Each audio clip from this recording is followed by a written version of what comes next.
যদি মানতে পারি তাহলে বোঝা যাবে আপনি আমার ভিতরে ঈমান পরিপূর্ণ, আর যদি না মানি তাহলে বোঝা যাবে আপনি আমি এখনো ঈমানদার হতে পারি নাকি বলেন না। আমার পক্ষে যেটা আসবে সেটা মানবো, যেটা আমার বিপক্ষে সেটা মানবো না। এটাকে কি ঈমান বলবে? বলবে ভাই। কিন্তু আমরা কি রকম? হ্যাঁ, আমাদের পক্ষে আসলে মানি, না আসলে মানি না, নাকি বলে? এরকম ঈমানদার হলে সফলকাম হওয়া যাবে।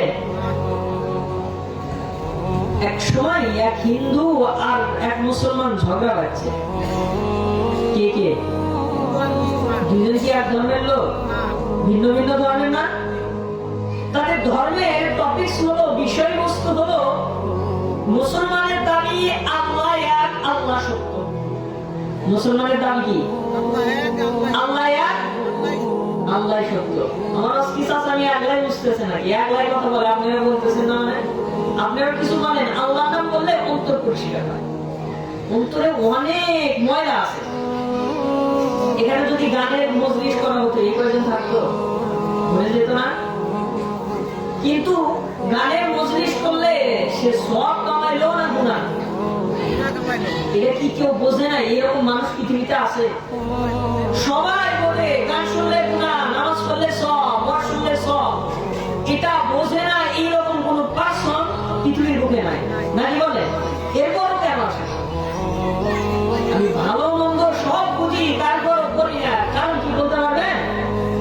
কারণ হলো এই কান দিয়ে গান শুনতে শুনতে এমন কানের অবস্থা হয়ে গেছে, ভালো জিনিস আর ভালো লাগে, ভালো জিনিস আর অন্তর দ্বারা গুনাহ করতে করতে অন্তরের অবস্থা এমন হয়ে গেছে, আল্লাহর নামটা ধরে জবান দিয়ে বার করবে এটা হয় না।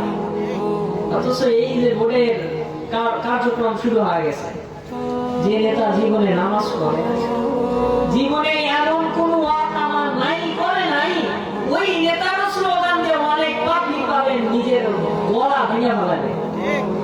কথা মিথ্যে বললাম? কিন্তু আল্লাহর নাম জয় বলবে, আল্লাহর নাম বলে অন্তরকে ফ্রেশ করবে, পরিষ্কার করবে, এরকম মানুষ অনেক, নাকি বলেন?